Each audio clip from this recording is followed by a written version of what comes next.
अध्यक्ष महोदय, हमारे विपक्ष के साथियों से करबद्ध प्रार्थना है, आग्रह है, निवेदन है कि बहस के दौरान नोकझोंक होती रहती है और सब एक दूसरे की बात सुनते भी हैं। जिनको जरूरत पड़ता है हेडफोन लगा करके सुन लेते हैं कि क्या कह रहे हैं, नहीं कह रहे हैं।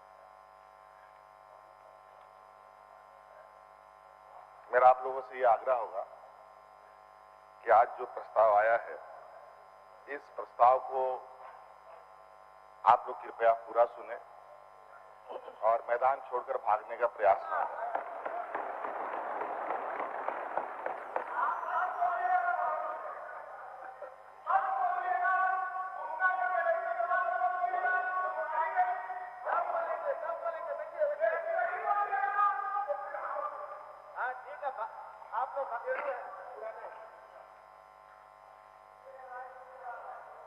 इस राज्य के 3.25 करोड़ जनता में आप लोग भी शामिल हैं, हम लोग भी शामिल हैं। और जब हम राज्य के 3.25 करोड़ लोगों की को संतुष्ट करने का प्रयास कर रहे हैं, तो स्वाभाविक रूप से आप लोग को भी संतुष्ट करने का हमारा प्रयास होगा। हालांकि आप लोगों की चाहत और आप लोगों की इच्छा इतनी है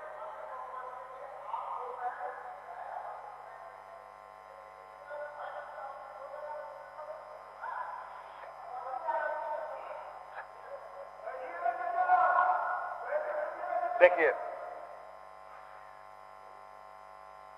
आप तो सबसे वरिष्ठ नेतागणों में काउंट होते हैं इस सदन में, लेकिन शुरू में जैसे आपने सदन पर सवाल खड़ा किया, मैंने भी उसमें आपको टोका था और ये बिल्कुल निराधार है जो आपने आसन पर सवाल किया। अगर आपको ज्यादा उस पर शक है तो आप प्रोसीडिंग को भी उठा के आप देख सकते हैं। अध्यक्ष महोदय, आज विश्वास मत को लेकर यहां आज सत्र आहूत हुआ है। कई लोग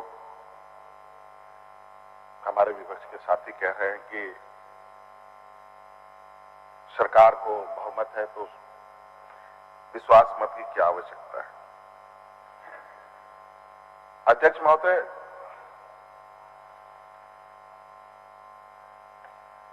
वो इसलिए है अध्यक्ष महोदय, और ये सत्र और ये सरकार ये साबित करना चाहती है और ये देश को, राज्य की जनता को ये बताना चाहती है कि वर्तमान हमारी यूपीए की सरकार 2019 के बाद से लेकर आज तक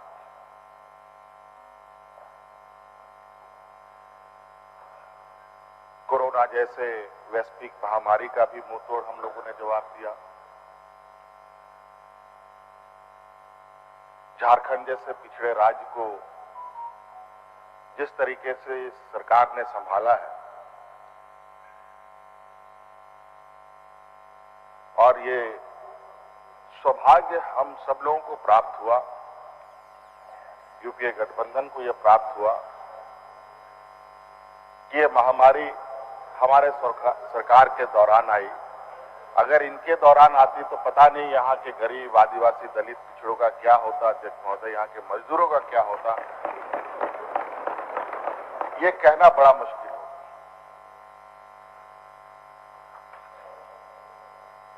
क्योंकि इनके जो आला कमान है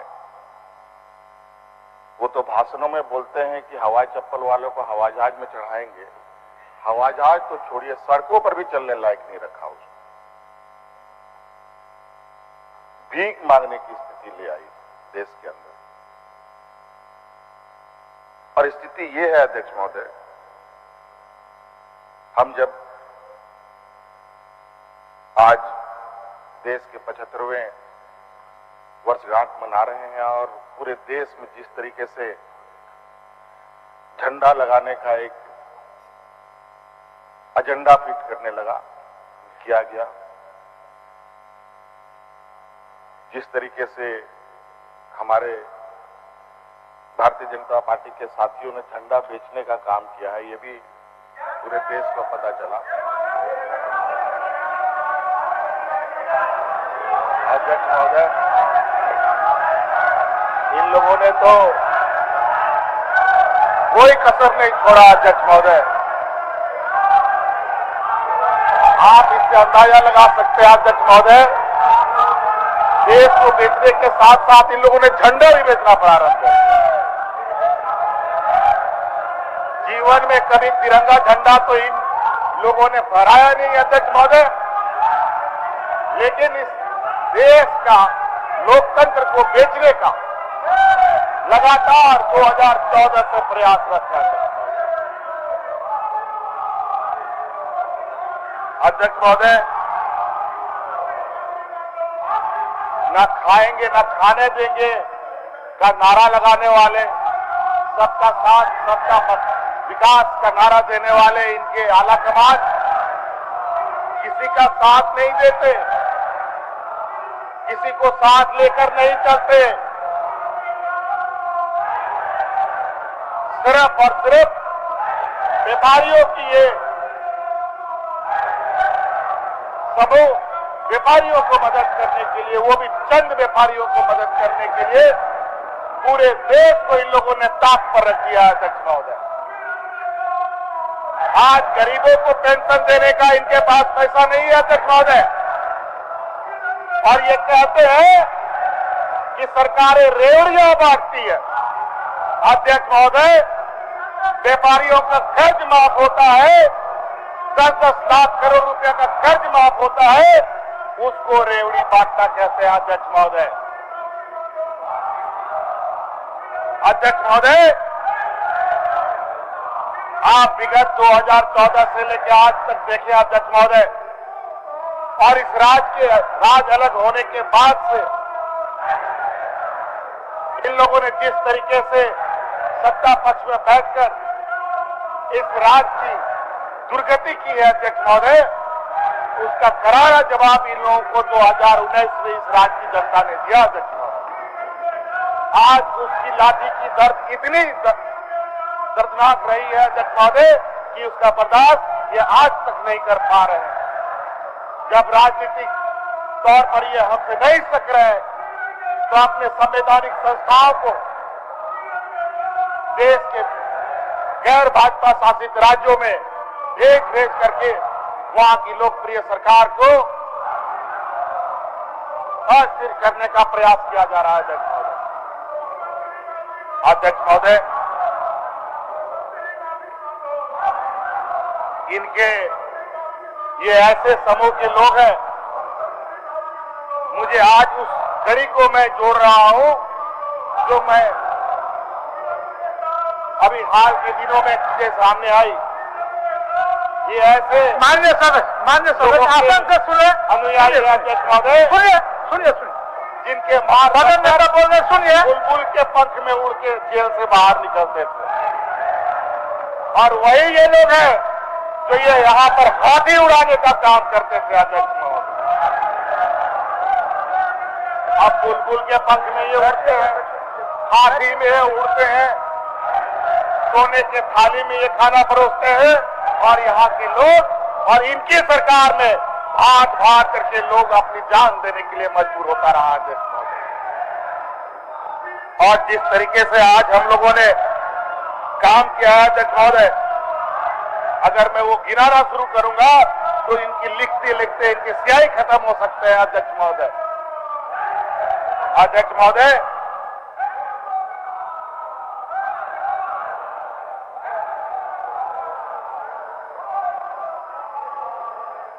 आज इस सरकार को पत्रकार, मीडिया चैनल, तरह तरह के सोशल मीडिया, चाहे क्षेत्रीय हो चाहे अंतर्राष्ट्रीय स्तर का हो, सब जगह इनको बदनाम करने का एक षड्यंत्र रचा जा रहा है। आज यहाँ के इस राज्य के भी बड़े बड़े पत्रकार, लेखक को मैं बहुत उनकी आज की उनके एडिटोरियल और उनके जो अखबारें छपते हैं उनको मैं बहुत गंभीरता से देखता हूं कि वो किस तरीके से राज्य की जनता और राज्य की राजनीतिक गतिविधियों पर नजर रखते हैं और उसको प्रकाशित करते हैं। अध्यक्ष महोदय, मुझे बहुत दुख होता है आज के दिन में भी जो आजादी से पहले जो यहाँ पर मनुवादी की सोच स्थापित रही है वो कहीं ना कहीं आज उसको एक बढ़ावा दिया जा रहा है। अध्यक्ष महोदय, जहां हम संविधान की कसम खाते हैं, जहां लोकतंत्र की कसम खाते हैं अध्यक्ष महोदय, जहां पर जाति धर्म नस्ल रंग भेद को छोड़कर ही देश का विकास हो सकता है, इसकी कसम खाते हैं अध्यक्ष महोदय, ये वहीं पर हिंदू मुस्लिम सिख ईसाई का नारा लगा करके देश को भाग भाग में बांटने का काम कर रहे हैं। आज देखिए हमारे यहाँ कई नेता बैठे हैं, जहां हिंदू मुस्लिम की लड़ाई होती है ये अचानक एक बैताल की तरह वहां हाजिर हो जाते हैं। आज इनके नेता जहां ये घटना होते हैं हवाई जहाज से जेट प्लेन से आते हैं और बोलते हैं कि हम इनको राहत दे रहे हैं अध्यक्ष महोदय, और बोलते हैं सरकार की जिम्मेवारी है, इनको क्यों नहीं आप लोगों ने हवाई जहाज से रेस्क्यू कराया। मैं ये जानना चाहता हूं अध्यक्ष महोदय, अगर इनके पास इतना पैसा है तो ये खुद क्यों नहीं उन हवाई जहाज से उनकी रेस्क्यू करते हैं अध्यक्ष महोदय, जहां लाखों करोड़ रुपया की बंदरबांट करते हैं अध्यक्ष महोदय। और आज देख लीजिए 30 सालों में कितने इन लोगों ने मरीजों को रेस्क्यू कराया इस देश इस राज्य से। आज इनको बताना चाहिए अध्यक्ष महोदय, चाहे इस सरकार में अध्यक्ष महोदय, चाहे मुजरिम हो चाहे वो आम नागरिक हो, उसकी सुरक्षा हर संभव प्रयास करती है। अध्यक्ष महोदय, सरकार इस राज्य में किसी को मरने के लिए नहीं छोड़ सकती है अध्यक्ष महोदय। हमने एक बच्ची को भी रेस्क्यू करा करके दिल्ली भेजा अध्यक्ष महोदय इलाज कराने के लिए। वहीं पर सरकार की कस्टडी में एक बेचारा नौजवान जिंदगी और मौत से लड़ रहा था, उस लड़के को भी हमने हवाई जहाज से रेस्क्यू करके भेजा था अध्यक्ष महोदय। वो छोड़िए, इनके माननीय विधायकों को भी हम लोगों ने रेस्क्यू करके यहाँ से बाहर भेजने का काम किया। आज इनके विधायक जिंदगी और मौत से जूझ रहे हैं तो इस सरकार काफी गंभीरता और संवेदनशीलता से उन चीजों को देखता है अध्यक्ष। बड़ा ताज्जुब है अध्यक्ष महोदय, यहाँ पर अध्यक्ष महोदय आज जिस तरीके से हम काम कर रहे हैं इनको पता चल चुका है और इन लोगों ने एक सर्वे भी करा लिया है अध्यक्ष महोदय। जो मुझे जानकारी है कि सर्वे में ये आने वाला 2024 में इनका सुपड़ा साफ होने जा रहा है अध्यक्ष महोदय, इसलिए इनके इन प्रकार इस सरकार को अस्थिर करना चाहती है। अध्यक्ष महोदय, एक गंभीर बात कहना चाहता हूं, लेकिन आज ये चर्चा का जरूरत है अध्यक्ष महोदय, इसलिए माननीय सदस्यों को खड़े होकर ही इस विषय को सुनने की आवश्यकता है। अध्यक्ष महोदय, आज जिस तरीके से हमारे सरकार के ऊपर हस्तक्षेप लगाए जा रहे हैं, आज हमारे 3 विधायक बंगाल में हैं और उस बंगाल में खरीद फरोख्त का जिम्मेवार असम के मुख्यमंत्री हेमंत विश्व पर जाता है अध्यक्ष महोदय। आज अध्यक्ष महोदय उसकी जांच करने के लिए उन राज्यों में जा रही पुलिस को ये मदद नहीं करते अध्यक्ष महोदय। अध्यक्ष महोदय, जिस तरीके से हमारा कौन सा 2 राज्य आपस में भिड़ गया पुलिस का, कौन राज्य लड़ गया था? नहीं, मेघालय नॉर्थ ईस्ट तरफ में कौन 2 राज्य लड़ गया था? अरे नहीं लड़ गया था अध्यक्ष महोदय। आपको याद होगा कि अरुणाचल या मेघालय के 2 राज्य के पुलिस आपस में लोगों ने खूनी संघर्ष कर दिया। आज ये ऐसी स्थिति पैदा करना चाहते हैं अध्यक्ष महोदय, ये देश दूसरे देश से क्या लड़ेगा, ये तो राज्य में ही राज्यों को लड़ाने में लगा हुआ है अध्यक्ष महोदय, और ये गृह युद्ध की स्थिति पैदा करना चाहते हैं और दंगा करके फिर से ये चुनाव जीतना चाहते हैं अध्यक्ष महोदय। लेकिन मैं कह दूं, जब तक यूपीए की यहाँ सरकार है ऐसे मंसूबों को कभी भी हवा नहीं मिलेगा और आपको मुंह तोड़ राजनीतिक जवाब भी देंगे और सदन के अंदर भी जवाब देने के लिए हम लोग सक्षम है। अध्यक्ष महोदय, अध्यक्ष महोदय, इस राज्य में विगत मुझे लगता है महीनों भर से 15 कब गवर्नर वाला काम कब से शुरू हुआ, 25 अध्यक्ष महोदय 25 अगस्त से इस राज्य में एक ऐसा वातावरण तैयार किया जा रहा है। इलेक्शन कमीशन और हमारे राज्य के महामहिम राज्यपाल के द्वारा इलेक्शन कमीशन कहता है हमने राज्यपाल को अपना मंतव्य दे दिया है, राज्यपाल कहते हैं और चुपचाप बैठ जाते हैं कि मुझे कुछ पता नहीं है। और अध्यक्ष महोदय, जहां यूपीए के प्रतिनिधि उनसे मिलने जाते हैं तो वो स्वीकार करते हैं कि हमें इलेक्शन कमीशन से जो विमर्श था वो हमें प्राप्त हुआ है, 2 से 3 दिन हम लगाएंगे और उसका पटाक्षेप करेंगे। अध्यक्ष महोदय, महामहिम के द्वारा ये पटाक्षेप न करते हुए वो राजभवन के पिछला दरवाजे से निकल करके दिल्ली में जाकर के बैठे हैं। अध्यक्ष महोदय, जबकि कानून का ये सलाह कहता है जो इलेक्शन कमीशन के द्वारा भेजा गया जो परामर्श है उसको आप सरकार को अवगत कराने की आवश्यकता है। लेकिन अध्यक्ष महोदय, ये ना करते हुए राज्य में एक अनिश्चित की स्थिति बनाई हुई है और ऐसे फैली साहों के द्वारा विधायकों को डरा कर धमका कर पैसे से खरीद कर राज्य को अस्थिर करने का प्रयास किया जा रहा है। तो आज सदन में अध्यक्ष महोदय इसी वजह से यह सत्र लाई गई है अध्यक्ष महोदय कि देख लो सदन के अंदर हम कितने मजबूत हैं और एहसास कर लो कि सदन के बाहर हम कितने मजबूत हैं। आज आपने कभी देखा है, आज जाकर देखो सरकारी कर्मचारियों के चेहरे पर मुस्कान देखो, पारा शिक्षकों के चेहरे पर मुस्कान देखो, पुलिस कर्मियों के चेहरे पर मुस्कान देखो। आज अध्यक्ष महोदय आंगनबाड़ी सहायिका के चेहरों पर मुस्कान देखो। अध्यक्ष महोदय, क्या करेंगे अध्यक्ष महोदय? चलिए, आज एक अकेला हेमंत सोरेन के लिए लोगों का तारुफ नहीं है लगा हुआ और यहाँ पर ऊपर का डायरेक्शन है। लेकिन चिंता न करो, ये शिबू सोरेन का बेटा है, आंदोलनकारी का बेटा है, ना कभी आपसे डरा है ना कभी आपसे घबराने का काम करेगा। अध्यक्ष महोदय, आप लोगों अध्यक्ष महोदय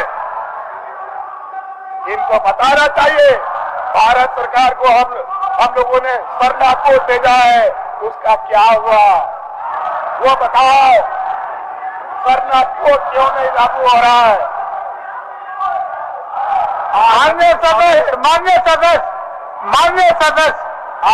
माननीय सदस्य संसदीय आचरण के तहत अगर बोलते जवाब का जवाब देते तो विषय होता। अब आप खुद के बेल पर आकर के हाथ उठा के ये क्या समझाना चाहते हैं? समझ से परे है, समझ से परे है। मान्य सदस्य महोदय, जवाब को जवाब न काटिए, जवाब को जवाब न काटिए, तर्क को तर्क से काटिए, लॉजिक को लॉजिक से काटिए, तब ये व्यवस्था को चलिए। आज ये केंद्र सरकार के अहंकार और घमंड में इतने चूर हैं अध्यक्ष महोदय, इनको लगता है कि जो हम चाहेंगे वो कर लेंगे, जो चाहेंगे वो कर लेंगे। लेकिन ऐसी बात नहीं है। आज इस राज्य में ऐसी सरकार है जो गलत काम करेगा उसको बुरी से कठिन सजा देने के लिए हम लोग हर संभव प्रयास करेंगे। आज अध्यक्ष महोदय हमारी सदस्यता को लेकर के ये हाईतबा मचाए हुए इनका समरी लाल जी का क्या हाल है? देखिए, एक विधायक वहां बैठा हुआ है, फर्जी विधायक यहाँ बैठा हुआ है अध्यक्ष महोदय, दूसरे राज्य से आके के फर्जी सर्टिफिकेट लेकर के विधायक बना हुआ है अध्यक्ष महोदय। अध्यक्ष महोदय, कहा के विधायक की अनुशंसा राज्यपाल ने इलेक्शन कमीशन को भेजा हुआ है। बाबू का उमंग देखने को बनता है माननीय सदस्य अध्यक्ष महोदय। उस सवाल पर चुप्पी साधे हुए और 2-3 विधायक को यहाँ बिकाऊ विधायक लोग बैठा हुआ जो हमारे आदरणीय बाबूलाल मरांडी जी ना जाने इतने विद्वान होकर के कैसे कैसे आचरण करते हैं, मेरे समझ से परे आता है। अध्यक्ष महोदय कैसे रंग बदलते हैं, गिरगिट भी शायद इतना जल्दी रंग नहीं बदलता है जितना हमारे आदरणीय बाबूलाल मरांडी जी और हमारे आदरणीय सुदेश साहब आदिवासी मूलवासी के सबसे बड़ा नेता। सम्मानित हो आपको अध्यक्ष महोदय। 20 साल में ये हमेशा इनका प्रयास रहा है कि हमारे दोनों हाथों में लड्डू बना रहे और अध्यक्ष महोदय यही नतीजा है और ऐसे ही लोग की वजह से हमारे ऐसे ही आदिवासी कुछ और ऐसे मूलवासी लोगों की वजह से इस राज को छलता गया आया है अध्यक्ष महोदय। इसीलिए यहाँ पर स्थानीयता 1932 चाहे CNT SPT चाहे OBC की आरक्षण की बात हो, यहाँ आदरणीय बाबूलाल जी बैठे हैं, OBC का आरक्षण किसने घटाया है ये बता दे सदन को।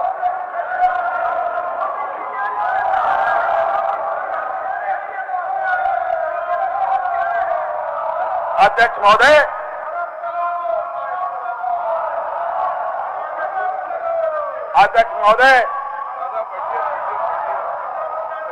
आप बैठिए सीपी बाबू थक गए। सीपी बाबू बैठिए अध्यक्ष महोदय इनके विपक्ष में भी इतने नौटंकी महाजन नए चेहरे वाले लोग हैं, इनको पहचान पाना बड़ा मुश्किल है। इनकी जो शाखाएं चलती है उन शाखाओं में आदिवासी दलित पिछड़े अल्पसंख्यकों को कैसे बेवकूफ बनाया जाए इसकी एक ट्रेनिंग लेते हैं अध्यक्ष महोदय। अध्यक्ष महोदय अभी इनका कुछ दिन पहले या पीरटाड़ में इनको प्रशिक्षण दिया गया था। हमने उसमें देखा, मुझे जो खबर आई इन्होंने अपना बैकड्रॉप बनाया 32 का खतियान झारखंडी पहचान। मैं सदन से आश्वस्त करना चाहता हूं सदन को और मैं विपक्ष के साथियों से कहना चाहूंगा 1932 और OBC के मामले में बहुत जल्द सरकार आगे बढ़ने जा रही है। इसको आप भारत सरकार से करा के लेके आना। आप भारत सरकार से करा के ले आना, सरना कोड लागू करवा के ले आना, हमारा 32 के खतियान के आधार पर निर्णय करवा के आना और OBC के आरक्षण के संदर्भ में निर्णय करा करके आना। अध्यक्ष महोदय हमारे यहाँ के लोग कुछ क्या बोले, कभी कभी हमारे आदिवासी भाई मूलवासी भाई के बारे में मैं कुछ बोलता हूँ तो मुझे ना जाने क्यों लगता है अध्यक्ष महोदय मैं अपने हाथ को काट रहा हूँ। अध्यक्ष महोदय मैं अपने शरीर को नोच रहा हूं अध्यक्ष महोदय, लेकिन यहाँ के चंद जो इस तरीके के आचरण करने वाले नेता हैं वो इस तरीके से अपने आप को कभी इधर कभी उधर ले जा करके अपने आप को देश के और राज्य के समक्ष और जनता के समक्ष प्रस्तुत करते हैं कि बेचारे और यहाँ के झारखंड के सरल सीधे साधे आदिवासी दलित पिछड़े लोग इनके चाल में आ जाते हैं। समझ में नहीं आता इनको कैसे ठगा जाता है। उस दिन अंकिता सिंह के यहाँ दुख व्यक्त करने गए 3 ब्राह्मण वहां पहुंचे, निशिकांत दुबे, मनोज तिवारी और कौन शर्मा, कपिल शर्मा। और तो और कमाल की बात है वहां स्थानीय सांसद सुनील सोरेन को छोड़ दिया। और जब हमने इस बात को सवाल उठाया, जब दूसरी एक घटना घटी, बाबूलाल जी ने तुरंत सुनील सोरेन को अपने बगल में बैठा लिया, पहुंच गया। अध्यक्ष महोदय इनका जो चेहरा है अध्यक्ष महोदय इतना भयावह, इतना डरावना और इतना क्रूर है, इसको पहचानना इतना आसान नहीं है। लेकिन सत्ता पक्ष इनके क्रूरता को और इनकी सोच को भली भांति जानता है अध्यक्ष महोदय। इसलिए आप लोग चिंता ना करें, अगली बार जीतना तो छोड़िए, आप लोग अपना जमानत बचा लीजिएगा, यही बहुत बड़ी बात होगी। चलिए ओके अध्यक्ष महोदय, इनकी चिंता है राज्य में सुखाड़ है, सुखाड़ पर सरकार को चिंता नहीं है। अध्यक्ष महोदय, आज ये सत्र सुखाड़ की चर्चा के लिए भी तैयार था अध्यक्ष महोदय, लेकिन जो स्थिति है इनकी अध्यक्ष महोदय, इनको करना धरना कुछ नहीं है, इनको लूट कर खाने की आदत रही है अध्यक्ष महोदय। दाल लगाएगा कोई, काटेंगे ये। अध्यक्ष महोदय, ये वही सामंतवादी लोग हैं और वही मनुवादी लोग हैं जिनकी वजह से आज तक इस देश का न आदिवासी, न दलित, न पिछड़ा आगे आ पा रहा। आज देश का राष्ट्रपति एक आदिवासी महिला को बनाकर आदिवासी मुख्यमंत्री का सत्ता छीनने की तैयारी कर रहा है। ये लोग वो लोग हैं अध्यक्ष महोदय, मुंह में राख, बगल में छुरी, जैसा मौका मिलेगा आपका गर्दन काट देगा अध्यक्ष महोदय। अध्यक्ष महोदय, अध्यक्ष महोदय, सरकार सुखाड़ पर भी गंभीर है। अध्यक्ष महोदय, आपने देखा होगा अध्यक्ष महोदय कि हम लोगों ने, हमारी सरकार ने विगत इनके पाप किए हुए चीजों को हम लोगों ने कितने तकलीफ से ढोने का काम किया। किसानों की ऋण माफी करने का काम किया। पहली बार समय से पहले बीज वितरण करने का काम हुआ। अध्यक्ष महोदय, वर्तमान समय में ये सबको पता है कि यहाँ पर बारिश बहुत अच्छी नहीं हुई है। कई जिला को लगभग सुखाड़ पूरी तरीके से हुआ पड़ा है और सरकार इस पर गंभीर है और बहुत जल्द इस पर समीक्षा उपरांत इस राज्य के लगभग पूरे राज्य के प्रति एक बेहतर योजना लाने की तैयार कर रही है। और इसलिए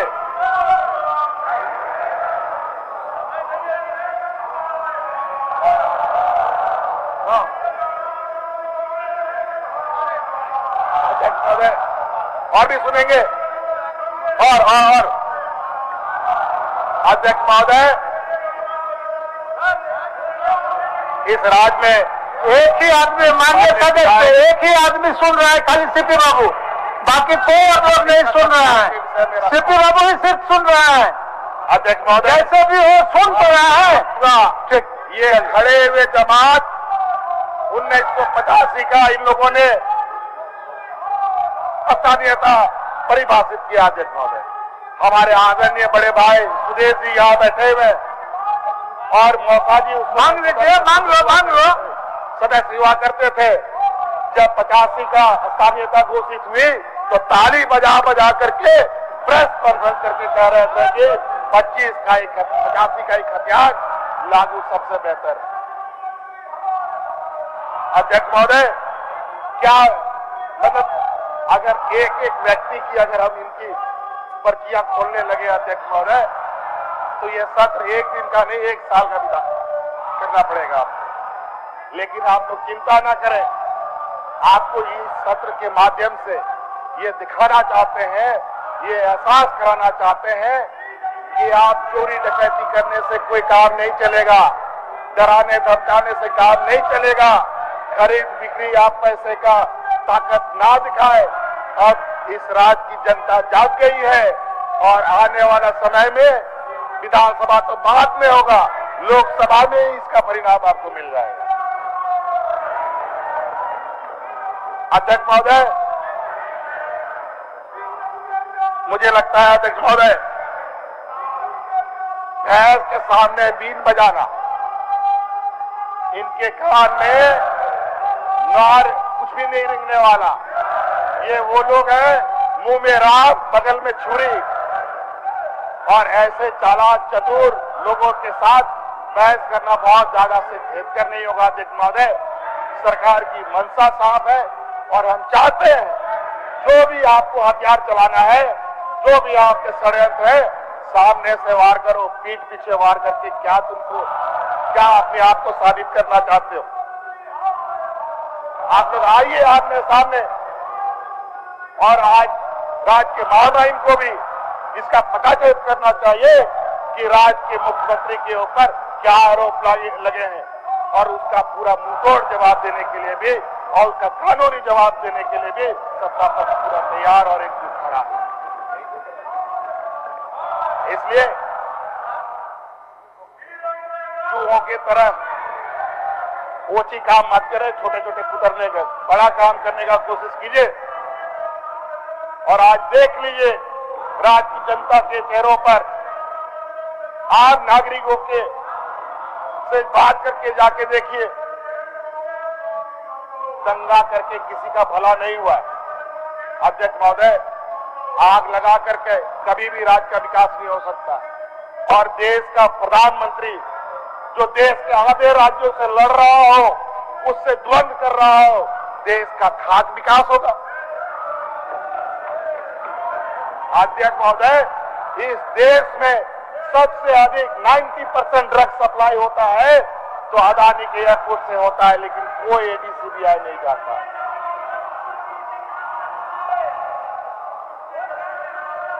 अध्यक्ष महोदय, लेकिन यहाँ आदमी कपड़ा हटा करके एस्बेस्टस लगा ले तो ईडी हाजिर हो जाता है, सीबीआई हाजिर हो जाता है। ये आ जाता है अध्यक्ष महोदय। इसलिए अध्यक्ष महोदय, मैं अपना और गला बेवजह इनके सामने अपना खराब नहीं करना चाहता। इनको हम अपने काम और अपने उपलब्धियों के बदौलत इनको कुचलेंगे, इनके मंसूबे का कुचलेंगे और भारतीय जनता पार्टियों के विचारों को भी कुचलेंगे। इन्हीं बातों के साथ मैं अपनी बातों को विराम देता हूं। बहुत बहुत धन्यवाद।